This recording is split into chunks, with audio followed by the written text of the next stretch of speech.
Hello students. पिछले video में हम लोगों ने गणित कक्षा 9 की प्रश्नावली 1.2 तक के सभी प्रश्नों को हल कर लिया था। आज हम लोग इस वीडियो में प्रश्नावली 1.3 के पहला क्वेश्चंस में जितने भी दिए गए हैं उन सभी क्वेश्चंस को हल करेंगे। तो हम लोग स्टार्ट करते हैं पहला क्वेश्चन से।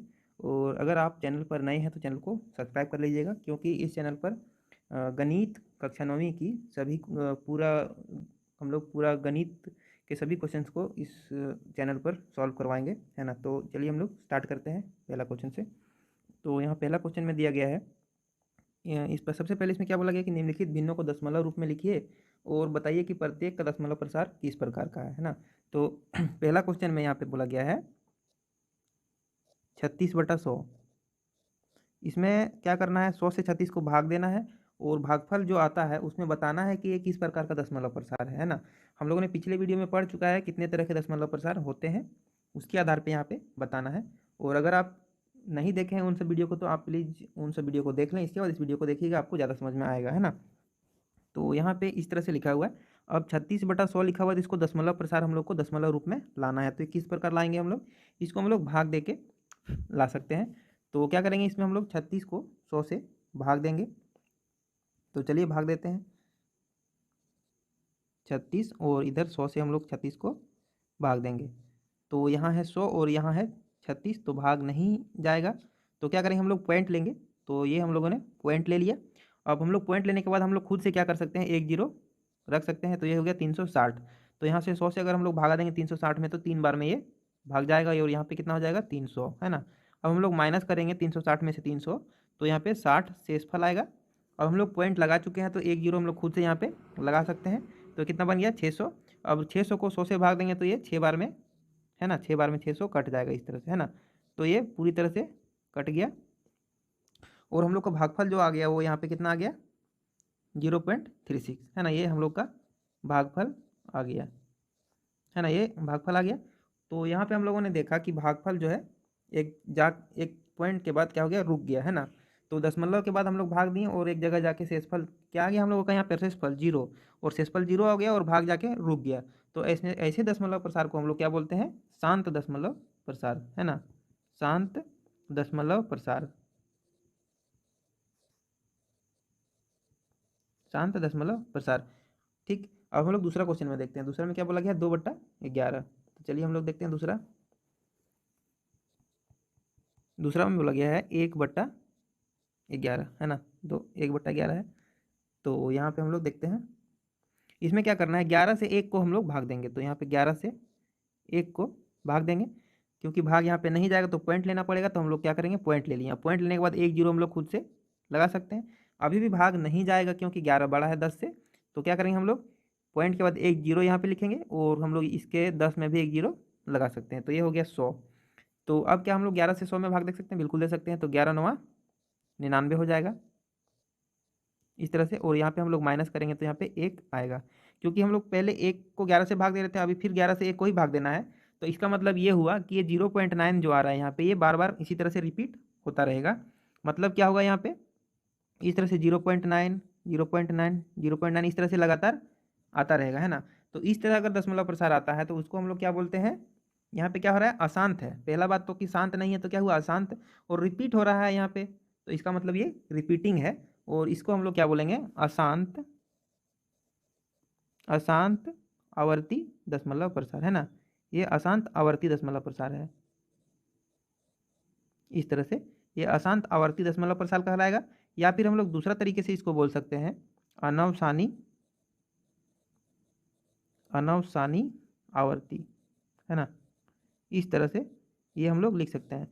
इसका क्या मतलब हो गया, अनवसानी का मतलब ये खत्म नहीं हो रहा है, आगे जाता रहेगा। और आवृत्ति का मतलब ये हुआ कि ये रिपीट हो रहा है बार बार। तो इस तरह से हम लोग लिखेंगे, बिल्कुल ही आसान भाषा में ये हो गया। तो इसको हम लोग क्या लिख सकते हैं, 0.09 को यहाँ पे हम लोग बार लगा के भी इस तरह से लिख सकते हैं। यानी कि क्या हो गया, यहाँ पे 1/11 बराबर 0.09 का यहाँ पे बार लगा सकते हैं। इस तरह से ये हो जाएगा। चलिए देखते हैं तीसरा क्वेश्चन में क्या बोला गया है। तीसरा में बोला गया 4.1/8। चलिए 4.1/8। तो इसको हम लोग पूर्णांक को पहले हटाएंगे। तो पूर्णांक हटाने का क्या तरीका है, 8 को 4 से गुना करेंगे, 8 चौका 32, और उसमें क्या करेंगे प्लस, ये वाला को क्या कर देंगे प्लस कर देंगे, तो 4 अट्ठे 32 सारे 33/8 हो गया ये, इस तरह से। चलिए तो 33/8 हो गया, तो इसमें क्या करना है, 33 को 8 से भाग देना है, इस तरह से। तो अब क्या करेंगे हम लोग, 33 को 8 से भाग देंगे तो 8 चौका ये 4 बार में चला जाएगा 32, और इस तरह से 33 में 32 घटाएंगे तो 1 बचेगा यहाँ पे। अब यहाँ पे 1 बच रहा है तो भाग नहीं जाएगा 8 से, तो क्या करेंगे हम लोग दशमलव लगाएंगे, तो 4 के बाद पॉइंट लगाएं, और पॉइंट के बाद हम लोग 1 जीरो यहाँ पे लगा सकते हैं, तो ये 10 बन गया। अब क्या होगा, 8 से भाग देंगे तो ये एक बार में भाग चला जाएगा, 10 में से 8 घटाएंगे तो 2 बचेगा, इस तरह से। अब हम लोग पॉइंट पहले लगा चुके हैं, तो 1 जीरो हम लोग खुद से यहाँ पे रख सकते हैं, ये 20 बन गया। तो अब भाग जा सकता है 2 बार में, 8 दूना 16, तो 20 में 16 घटाएंगे तो यहाँ पे 4 बचेगा, ठीक है। अब हम लोग पॉइंट पहले ही लगा चुके हैं, तो 1 जीरो हम लोग आराम से यहाँ पे रख सकते हैं, तो 40 बन गया। 8 बच्चे 40 में एक चला जाएगा भाग, तो अब यहाँ पे क्या हो गया, शेषफल 0 हो गया, है ना। तो शेषफल जब 0 हो जाता है तो क्या हो गया, भाग यहीं पे रुक गया, है ना। तो ये ऐसे दशमलव प्रसार को हम लोग क्या बोलते हैं, शांत दशमलव प्रसार। ये क्या है, शांत दशमलव प्रसार। चलिए इसका आंसर क्या हो गया, शांत दशमलव प्रसार। चलिए अब देखते हैं चौथा क्वेश्चन को। चौथा क्वेश्चन में क्या बोला गया है, चौथा में बोला गया 3/13। चलिए 3/13 को देखते हैं चौथा में। यहाँ पे हम लोग को क्या करना है, 13 से 3 को भाग देना है, ये रहा 3, और इसको 13 से भाग देना है। तो 3 छोटा है 13 से, तो भाग नहीं जाएगा, तो दशमलव लगाना पड़ेगा, तो जीरो के बाद पॉइंट लगाएंगे, और यहाँ पे 1 जीरो लिखेंगे, तो ये क्या हो गया 30। अब हम लोग को 30 को 13 से भाग देना है, तो 13 तिया 39, ज़्यादा हो जा रहा है, तो 13 दूना 26 हो जाएगा यहाँ पे। तो 30 में से 26 गया तो 4 बचा, और हम लोग पॉइंट लगा चुके हैं, तो 1 जीरो हम लोग खुद से लिख सकते हैं, तो ये 40 हो गया। अब 13 तिया 39 हो जाएगा। अब यहाँ कितना घटाएंगे तो 1 बचेगा, यहाँ पे पॉइंट लगा चुके हैं, तो 1 जीरो लिख सकते हैं, तो ये 10 बन गया। अभी भी भागा नहीं जा रहा है, तो फिर हम लोग यहाँ पे 1 जीरो रखेंगे, और इसके बाद यहाँ भी 1 जीरो हो जाएगा, तो इस तरह से ये 100 बन गया। और इसके बाद 13 से हम लोग 100 में भाग देंगे तो क्या हो जाएगा, 13 पचे 65, 13 छक्का 78, 13 सत्ते 91, तो ये 7 बार में 91 होगा। अब यहाँ पे कितना बच रहा है, 9 आ जाएगा यहाँ पे, है ना। तो इस तरह से ये 9 आ गया। अब क्या होगा, अब हम लोग पॉइंट लगा चुके हैं, तो 1 जीरो यहाँ पे हम लोग लिख सकते हैं, तो ये 90 बन गया। अब कितना बार में भागा जाएगा, 6 बार में, 13 छक्का 78, ठीक है। तो यहाँ पे कितना हो जाएगा, यहाँ पे 10 में 8 गया 2, और 8 में 7 गया 1, यहाँ पे 12 बच गया। हम लोग पॉइंट लगा चुके थे, 1 जीरो यहाँ पे लिख सकते हैं इस तरह से। तो इस तरह से अब क्या हो गया, 13 9 17 से 117, इस तरह से यहाँ पे भाग क्या हो गया, यहाँ पे बच रहा है अभी 3 बच रहा है ना। तो ये हो गया 3/13, मतलब 3 वापस से आ गया शेषफल। तो इस तरह से अब क्या होगा, यहाँ से ये रिपीट होता रहेगा बार बार। फिर से कितना आ जाएगा, फिर से 2 आएगा, फिर से 3 आएगा, फिर 0 आएगा, 7 आएगा, 6 आएगा, है ना, और फिर 9 आएगा। और इस तरह से बार बार ये यहाँ से जो है 9 तक जो है ये बार बार इस तरह से ये रिपीट होता रहेगा आगे भी। तो इस तरह के दशमलव प्रसार को हम लोग क्या बोलते हैं, अशांत अशांत आवर्ती दशमलव प्रसार।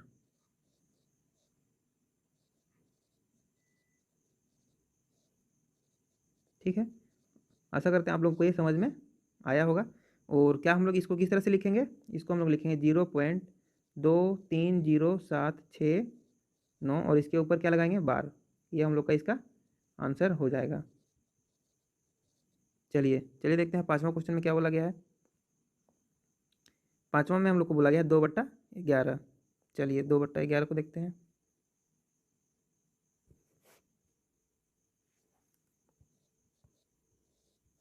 यहाँ पे क्या करना है, 11 से 2 को भाग देना है, तो 2 छोटा है 11 से, इसमें भाग नहीं जाएगा, तो हम लोग क्या करेंगे, दशमलव लगाएंगे। तो यहाँ पे अगर दशमलव लगाएं तो हम लोग 1 जीरो लिख सकते हैं, तो ये 20 बन गया। तो क्या हो जाएगा, 11 एकम 11। अब क्या होगा, यहाँ पे 9 बचेगा, और फिर हम लोग पॉइंट लगा चुके हैं, तो 1 जीरो यहाँ पे लिख सकते हैं, 90 बन जाएगा।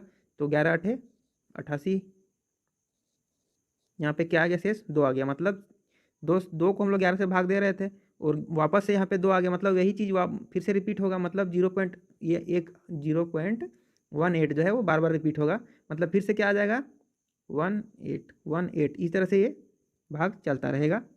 तो इसको हम लोग क्या लिख सकते हैं, 0.18 के ऊपर बार लगा सकते हैं, और इसको क्या बोलते हैं हम लोग, अशांत आवर्ती दशमलव प्रसार। आसान आवर्ती हो गया। चलिए हम लोग देखते हैं अगला क्वेश्चन को। अगला क्वेश्चन में क्या बोला गया है? अगला में बोला गया है 329/400। छठा छठा जो क्वेश्चन है, छठा जो क्वेश्चन है उसमें बोला गया 329/400। चलिए ये है 329/400। इसमें 400 से हम लोग 329 को भाग देंगे, तो ये रहा 329 और इसी को हम लोग को 400 से भाग देना है। तो 329 छोटा है 400 से, तो ये भाग नहीं जाएगा, तो इसको हम लोग दशमलव लगाना पड़ेगा। तो ये हम लोग दशमलव लगा दिए। अब जैसे हम लोग दशमलव लगाएंगे एक जीरो हम लोग यहाँ पे लिख सकते हैं। तो ये क्या बन गया? 3290। 3290 जो है अब 4 से क्या हो जाएगा? भाग लग जाएगा। कैसे? 4 8 32, तो यहाँ पे 4 8 3200 आ जाएगा। और जब हम लोग माइनस करेंगे तो यहाँ पे कितना आएगा? 90 आएगा। ठीक। अब क्या हम लोग 90 को 400 से भाग दे सकते हैं? नहीं दे सकते, तो हम लोग पॉइंट लगा चुके हैं ऑलरेडी। तो एक जीरो हम लोग यहाँ पे लिख सकते हैं। तो क्या बन गया? 900।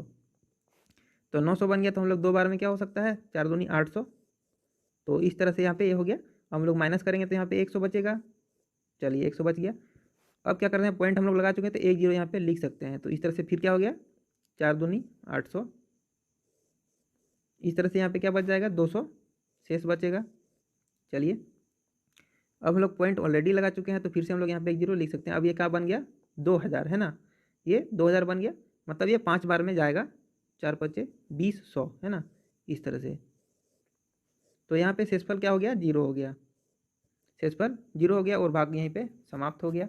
तो ऐसे दशमलव प्रसार को हम लोग क्या बोलते हैं? शांत दशमलव प्रसार, है ना। तो यहाँ पे हम लोग लिखेंगे क्या आ गया? यहाँ पे 0.8225, और ऐसे दशमलव प्रसार को हम लोग क्या बोलते हैं? शांत दशमलव प्रसार।